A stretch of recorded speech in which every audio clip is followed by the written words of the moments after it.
Hi everyone, this is Dan, and this is Batman: The Shadow of the Bat, the God of Fear. In this case, this is issue number 16, part one of three parts. So I'm going to go over all three parts right here in this particular video. It's because this is kind of a special occasion. Happy Halloween, everybody. So I figured it'd be a great time to go over a Batman story, and in particular, a Scarecrow Batman story. It's appropriate for the holiday. Holiday, so to speak. By the way, this is part of the Batman Nightfall Volume 1 collection. Did a review of this collection a while back. It is excellent. Great deal. Covers probably one of the better comics of the 90s, a decade that is a little uneven, I would say, in quality. But the stories in this volume are excellent. So if you haven't read this stuff, highly recommend it. Anyhow, The God of Fear is a three-part storyline by Alan Grant, penciled by Bret Blevins. This first issue is also inked by Mike Manley, though Bret Blevins takes over the inking duties for the rest of this. By the way, one of the unfortunate aspects of this three-part storyline is now, this is my opinion. I'm not a fan of the Brian Stelfreeze covers here. I think they are, well, for lack of a better word, very mediocre. Let me go over. Let's find the second cover right here just to kind of go over it. Here's the second. This one really sucks. I don't like this cover. And then let's go to the last one. This is the last cover. Yeah, this one also sucks. Yeah, not a big fan of the Brian Stelfreeze covers. I think they might as well have let Bret Blevins do the covers for these ones. There probably could have been variants too. This is the 90s, so 93 to be specific. So, there's probably variants I don't know about, but the covers within this collected volume super suck. Anyway, let's get into it. This story is essentially about the Scarecrow. This occurs during the Nightfall storyline. So this is right after Bane has broken Bruce Wayne's back. And we now have Jean-Paul Vallée, the French Batman. Later he becomes Azrael, though he's not Azrael yet in the storyline.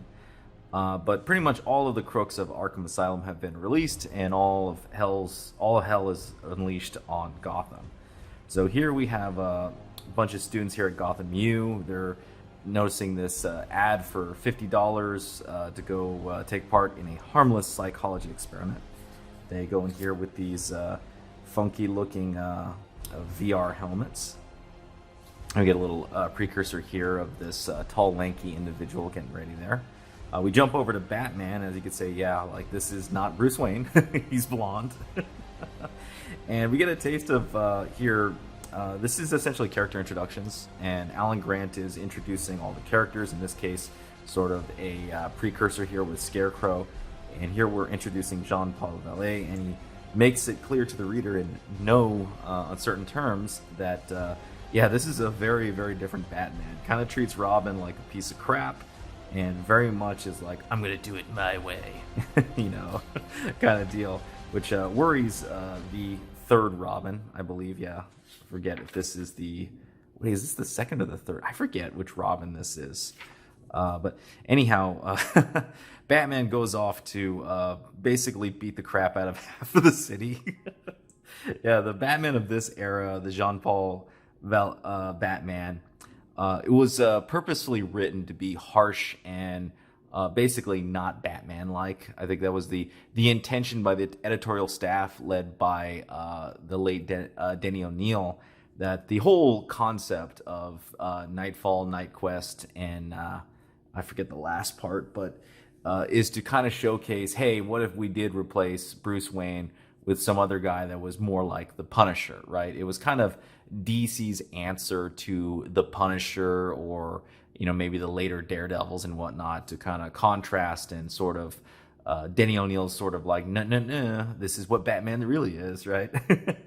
It's a cool storyline. Don't get me wrong. I actually really like this. It's one of the few 90s comics that I genuinely think hold up in overall value. But anyway, going back to this story, Alan Grant then introduces the third actor to this story set, and that is his own character, Anarchy.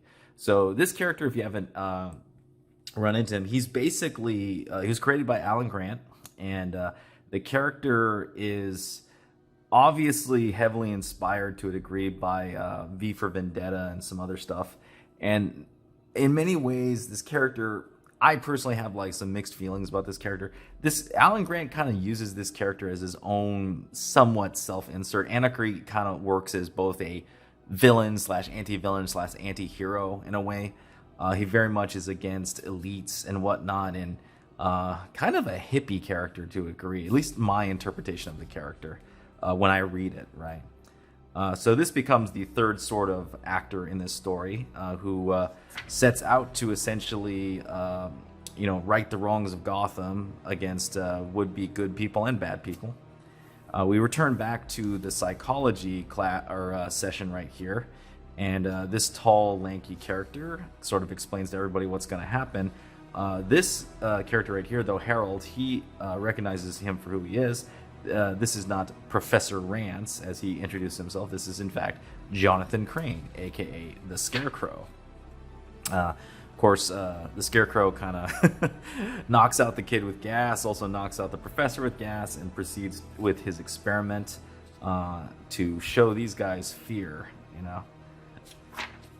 And here we get a little montage here with Batman jumping through the city, kind of explaining to the reader what's going on with Bane and why Bruce Wayne isn't here. This is actually pretty good work by Alan Grant here to kind of make sure, even though this is an ongoing series, he explains to the reader through this couple of pages what has been going on with the story so far. So a reader who picks this up and realizes, hey, this isn't Bruce Wayne. Why isn't it Bruce Wayne? Well, because Bane broke Bruce Wayne's back. And then this, by the way, is like classic Bret Blevins. Bret Blevins, so I know I did review a couple of his New Mutants comics, which were, I would say 50-50 my feelings on them, like his art style in those comic books. But I think in this particular storyline, Bret Blevins' art just absolutely fits this story like a glove. I think the way he handles it with both, the stylistic and caricatured art is great. I really like this a lot. And so here he's basically showcasing a nightmare sequence to the Phil character. We get a little flashback of Scarecrow killing his father, and all of these characters freaking out from fear. A lot of the concept of this storyline, and I might be wrong here, but it feels like a lot of this was an influence to the first Christopher Nolan Batman film, Batman Begins, because a lot of the plot lines here, including a future one in the storyline with the Scarecrow dropping toxic gas into the water supply, you can tell is like, oh, hey, yeah, that was in the movie.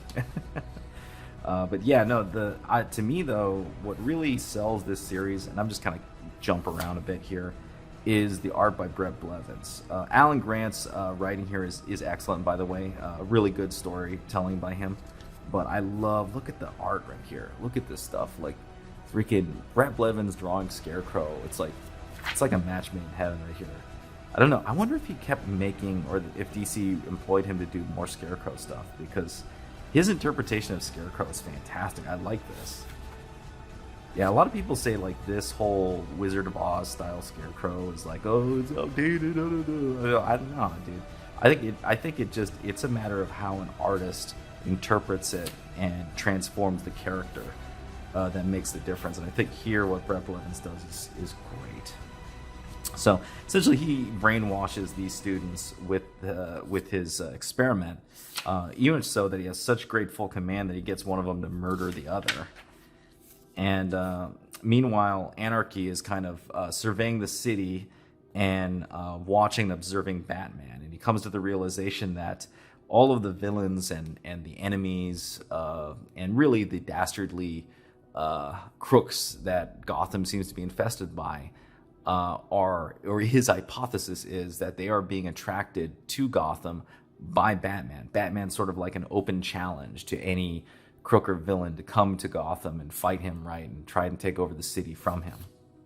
So, of course, Anarchy resolves that the only way that peace can come to Gotham is that if all the villains and Batman are killed. Of course, interesting interpretation right there. And we jump around, and then we get to sort of the crux of what this whole miniseries is about, which is Scarecrow. His plan is to essentially attack the city of Gotham with his fear gas, his fear toxin, and essentially get the city of Gotham to worship him as a god of fear, hence the name of the storyline. And it's kind of the premise here is a little bit wacky. Like, okay, they're like, what are they going to do? They're just going to worship you? What's the whole purpose here? Very, kind of a little silly, but at the same time, a little bit Scarecrow if you think about it, right? But the art is what really sells it here. The art by Bret Blevins is just, oh man, it's fantastic. Look at this. Look at these pages right here. I don't know. I mean, I go through this series right here, and here's issue part 2, issue number 17. Look at the art here, the exaggeration of form. It's freaking perfect. Like it fits Bret Blevins like a T, and he doesn't exaggerate all the other characters so much. So the contrast between more appropriate anatomy and obviously exaggerated anatomy, and the shading here and the red eyes, like in the mouth right here. I just freaking like the art in this book. It's really, really good. Anyhow, they go about, and Scarecrows and minions basically terrorize the whole city. There's a bunch of places where they attack. Meanwhile, we get a little bit of background story on Scarecrow as he realizes that this kid right here, who recognized him early on in that psychology class, is in fact the son of his first victim. And we get a really cool retelling of Scarecrow's origin here by Alan Grant. Again, excellent art by Bret Blevins, kind of exploring it all. And we get sort of his ultimate motivation as a villain, right? He really doesn't care for the money. He just wants people to recognize him as greatness, right? To worship him in a sense, which is kind of what the purpose of this thing is. Why would Scarecrow do all of these things, right? Like, what are people going to do about him and worship him as a god, right? Well, the reason here is because he's psychotic, and and to him, the money, the fame, the power doesn't really interest him. He wants people to recognize him, right? That's really what's driving him, his villainy, So we get into this, and it kind of jumps all over the city as Batman, Jean-Paul, Valet Batman, and Anarchy both attempt to track down Scarecrow and also protect fellow civilians to get this great double-page spread. Here, the Scarecrow uses a bunch of holograms to terrorize the city while he's releasing fear gas all over the place. And then you get this great scene right here in the opening of the final issue, where Scarecrow basically just walks into the police station while all the police are freaking out trying to deal with all the chaos. And then he tells them, "I'm here to turn myself in." And then he turns it around on them and uses the fear gas to basically knock out the police station. Eventually, Batman, and oh, by the way, you get this thing. So here's the deal. I've said it before, I'm not a big fan of the whole TV thing from the Frank Miller trick, right? And some of it has to do with the fact that by this time, with Image Comics and all the rest, it's been so overdone. But I will give Bret Blevins some credit here. At least he did it in an interesting way with this side profile of Scarecrow right here. Like, this is actually visually interesting, even though I still hate this with a burning passion. And at least there's a lot of storytelling going on within these little TV, panels that he has going here. Do I like it? No, I genuinely like it. At this point within the 90s, you're like, please stop ripping off Frank Miller and do something else. But this is infinitely more innovative and interesting than the way the Image guys did it. So I got to give them credit here. Again, like, love just the exaggerated anatomy. It's freaking great here. This is like, man, it's like, almost wish we could see like more of this. Not big into Batman, by the way, but if you guys know if Bret Blevins did more stuff with Scarecrow. I would love to read it because this art is it just fits Scarecrow so well. I kind of like it so much. Anyway, eventually Batman finally shows up, and Anarchy manages to jump and ambush both of them, and then Scarecrow manages to turn the tables on both of them, and unfortunately for Scarecrow, Jean-Paul's kind of mentally wacky on the inside, so he's able to overcome the fear gas. And in a great show of the difference between Bruce Wayne and Jean-Paul, Jean-Paul chooses to beat the living crap out of Scarecrow rather than save the one hypnotized boy's life. In fact, Anarchy has to save his life right here. So in a way, Alan Grant's kind of jamming his character into the storyline pretty well. And the icing on the cake here, especially for editor Danny O'Neill, is Batman basically threatening to kill Anarchy the next time he sees him, right? And so ends this storyline right here. I know I kind of jumped through this real fast, but I do recommend you actually getting a hold of these comics and reading them. I think within the Nightfall arc, I think this is like a very underrated story. And I think it's absolutely excellent, and you should definitely go revisit if, you know, alone just for the Bret Blevins art, because I think this is really some of Bret Blevins' best. I really do enjoy the art in this storyline right here. Anyhow, let's get to my art, by the way. This is Halloween, so it's not a little bit of time for some scary art right here. So I kind of tried to mess with the concept right here that Bret Blevins did here with the raggediness and the extra shading and whatnot. I think I actually really enjoy the shading that I did here, and I like the way I did the eyes and the mouth right here. Again, I think I have some problems with my proportions, but, you know, sometimes you just kind of have to experiment and mess around. I think if I had to redo it again, I would make all the legs thinner and the body thinner and really just exaggerate it even more. It kind of looks more like a doll rather than Scarecrow, which, I mean, to agree, Scarecrow kind of does look like a doll, right? So, you know, maybe that's on purpose. I don't know. It's something that I was messing with when I did this art anyhow. Anyhow, everyone, hope you have a great Halloween, and thank you for watching. If you like this video, please hit the thumbs up. Subscribe if you haven't subscribed. Hit the bell for notifications. If you got any comments on Batman Shadow of the Bat, the God of Fear story, or my art, leave it down below, and I will see you next time.